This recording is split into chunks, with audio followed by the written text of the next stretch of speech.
Hello and welcome to this video where I'm going to share with you some tips for setting your trail camera for wildlife watching. In a previous video where I reviewed a trail camera, I said that I was thinking about making another video talking about settings for a trail camera for wildlife watching. And I have since received a request for more information about this. So in this video I will show you how I set the trail camera settings, so the technical side of things, and how I actually set it up outside and some tips around this. It doesn't matter if you have a different trail camera to me. Most trail cameras have similar menus and settings, so you will likely recognise some, if not all, of the settings that I'm going to talk through. So I'll start by talking through the menu and settings, and then I'll take the camera out to a location and share tips on setting this. And this is all for wildlife videography specifically. So you would likely have different settings for wildlife surveying, for example, but all of this is for those of you who, like me, want to capture as much quality footage of wildlife as possible so that you can observe different behaviours and learn as much as you can about activities that you otherwise wouldn't get to see. Okay, so the first thing that I am going to click on is mode. Because this is for wildlife videography, I am going to select video only. And that means that I don't need to worry about photo resolution because I'm not using it to take photographs. The same goes for photo series, but of course I do want to set the video resolution because it's videos that I'm using it to take. Now this trail camera is capable of 4K footage, and so for the 4K quality I want the 3840 by 2160. And as I said, this is for videography, which is why I'm selecting such a high quality. If you're going to use this for surveying or something like that, then it might be that the quality of the footage isn't important, and that it's more about saving space on the memory card and that sort of thing. But because this is for videography purposes, it's important to me that it is filming in the highest quality possible. So TL video resolution is time-lapse. So if you're going to be setting a time-lapse, then that's when you would need to change that resolution, but I'm not setting a time-lapse, so I don't need to change that setting. So video length and shot lag are two of the most important settings when it comes to using a trail camera, and it very much depends on what you're using it for that determines how you set both of these. Because, as I said, this is for wildlife videography, I'm going to show you how I set these to get the most out of the trail camera. So setting the video length and the shot lag should be done together in combination with each other. So just to explain the two together quickly, video length is how long the camera will record for once the camera has detected a motion. Shot lag is how long between recordings. So let's say the video length is 1 minute and shot lag is 5 seconds. If an animal walks past the camera, which activates the sensors, the camera will start recording for 1 minute. If the animal walks off screen within 10 seconds, the camera will still record for a minute, leaving 50 seconds of no animal recorded. But if there is no more motion sensed, it won't record again. If the animal stays on camera for, let's say, 3 minutes, the camera will record for a minute, stop recording for 5 seconds, record for a minute, and so on until it doesn't sense motion any longer. So it's about getting the right balance, and I think this will also depend on where you're putting the camera. Is it going to be on a path where it would be mainly wildlife walking past the camera? You might not want to set it for a minute. If you're just putting it in a field where you're hoping to see some behaviours of animals, or near to a den or a set or something like that, then you will likely want to set it for a longer period of time so that you're not missing behaviours. But as I said, this very much links to the shot lag. Now, the reason I keep saying 5 seconds is because that is the minimum amount of time that my trail camera allows. It then goes to 60 minutes, and from there you've got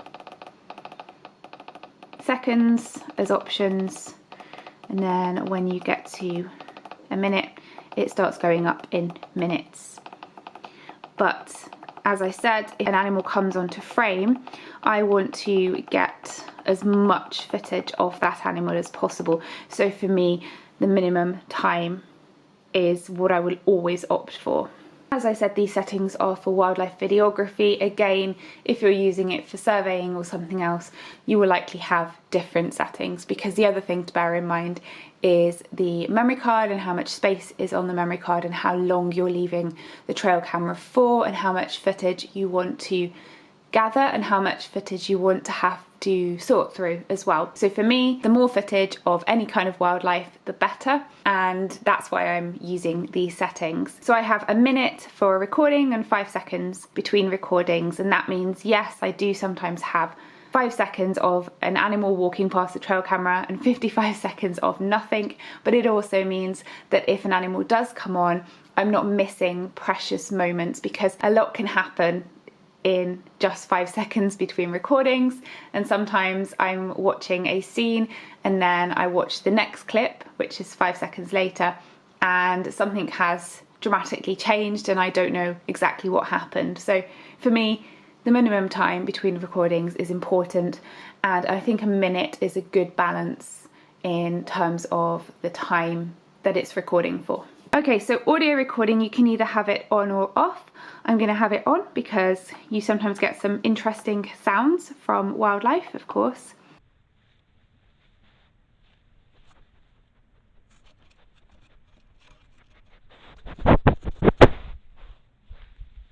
We've done shot lag. Now, side motion sensors I always have on, because this means that the camera picks up movement from wildlife before it even comes into frame. So having those on means that you will get footage of the animal coming onto frame, whereas if they were off, you will only get footage when the animal is in frame, which means you might miss sort of entrances and exits of wildlife, specifically entrances. I would definitely have these on for wildlife videography. So sensitivity is important, but I would say that this is one of the most hit and miss features of a trail camera. For me, I always go for high. I don't like the idea of potentially missing something because the sensitivity is set to middle or low. However, even on high sensitivity, the camera can miss something. As I said, it might miss an animal walking into frame, and then suddenly you've got a recording of it walking off frame and you're wondering, well, why didn't it pick up it coming onto frame and what it did whilst it was on frame? So even with high sensitivity, it can be frustrating, you can miss things, but it's certainly the safest option for wildlife videography. The only thing really with having a high sensitivity setting is it might pick up things that you don't want it to, like rain falling, foliage blowing in the wind, although I will talk a little bit about how you can position your camera for the best footage possible. But even on low sensitivity or medium sensitivity, you could have some of the similar problems with the camera picking up things that you don't want it to. So I would say it's best to be safe than sorry with this one. So I always go for high for videography purposes. So target recording time is something that we're not actually interested in. For that, you are setting the camera to record at specific times, but we're using the motion sensor and we're not adding that. I think it would be really good to use this setting for maybe a flower opening or something like that.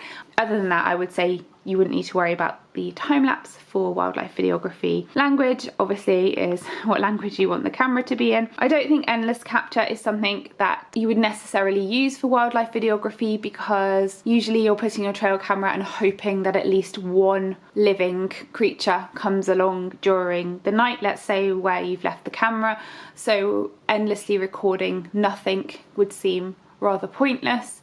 So yeah, I don't think endless capture is really an option for wildlife videography unless you're putting your camera somewhere there is an incredible amount of wildlife activity going on non-stop. And then you'd also have to consider the size of the memory card as well, and the size of the files that you're saving on there. Time and date, I would say this is pretty important, because with wildlife videography it's always good to know what date, what time the activity took place, especially if you're interested in wildlife behaviour. photo stamp. So this is whether or not on your recordings you want the time and date displayed. Actually, trail cameras often display the temperature as well at the time of recording.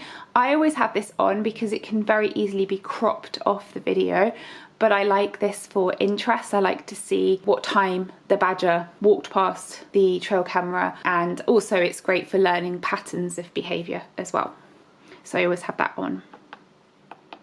Password protection. So obviously if you're leaving your trail camera in public places, there is a potential that it could be stolen, and whilst whoever was to steal it would get hold of the trail camera, of the batteries, of the memory card, the one thing that you can do is stop them from being able to use the trail camera themselves by password protecting it. It doesn't mean that the memory card is protected, so they can take that out of the camera and they can watch the footage that's been recorded if they so desire, but it means that the camera can't be reused because it's password protected. So I always have that on, and obviously it's good to leave your camera somewhere that people don't go, but there's always a slight risk when you're leaving your camera out and about, and I'll talk a little bit more about that when I show you my tips for setting the camera in situ.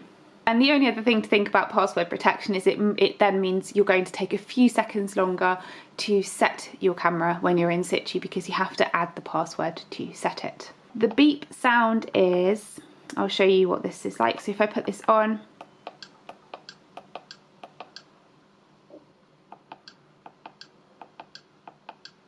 so pressing the buttons on trail cameras usually makes quite a lot of noise. The beep sound adds another noise. I always turn this off.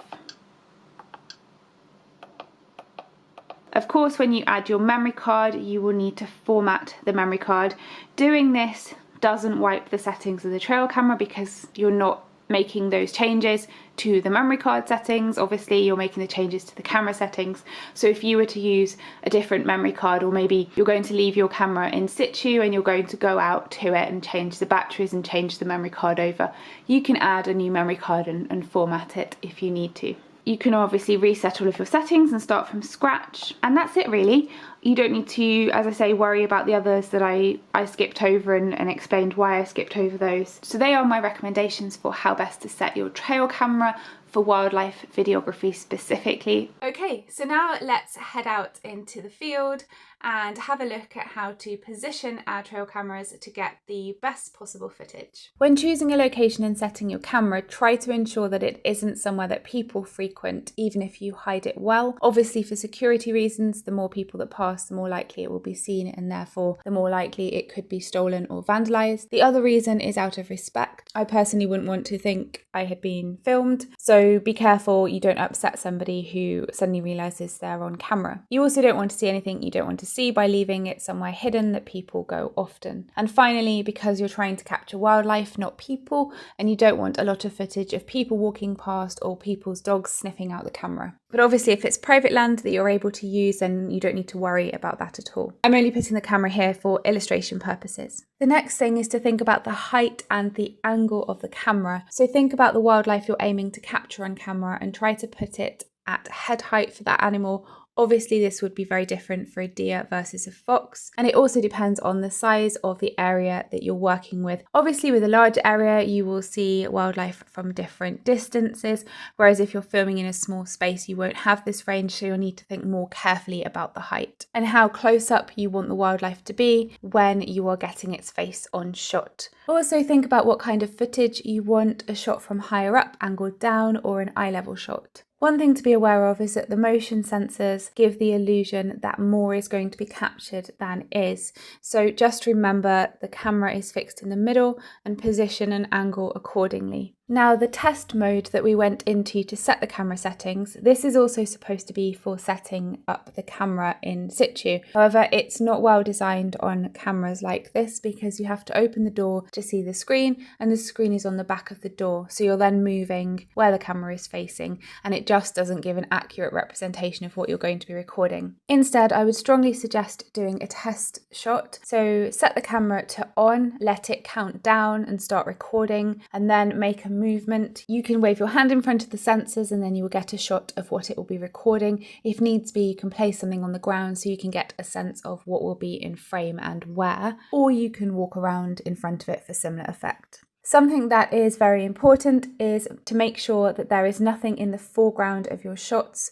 So trail cameras are not for artistic setups and compositions. Don't think that a tree nicely borders your frame if the tree is going to be in the forefront of the shot. This is because in night mode, the night vision will light up the closest thing to the camera and everything else will be darker in comparison. So let's say there's a tall stinging nettle in the forefront of the frame and a fox comes into shot at the back of the frame. The camera will record and the light will only be on the stinging nettle and the fox will be quite dark in comparison. Whereas if it hadn't been there, the light would have been on the fox. So try to keep it simple, make sure you clear any foliage from the frame and make sure there are no large objects in the forefront that the camera will focus on, like a fence post or a rock, for example. In the daytime, this doesn't matter, but with night vision, it makes a massive difference. The same thing can happen with rain, but there isn't very much you can do about that. And in case it's windy, make sure the strap of the camera isn't going to keep blowing in front of it. Same with any other foliage that is out of shot but might blow onto frame. You might also like to think about the sun. Is the camera facing where there will be direct sunlight, which may cause lens flare or silhouette any wildlife? Finally, a couple of extra tips. You might want to take a doorstop or some kind of wedge with you to help angle the camera.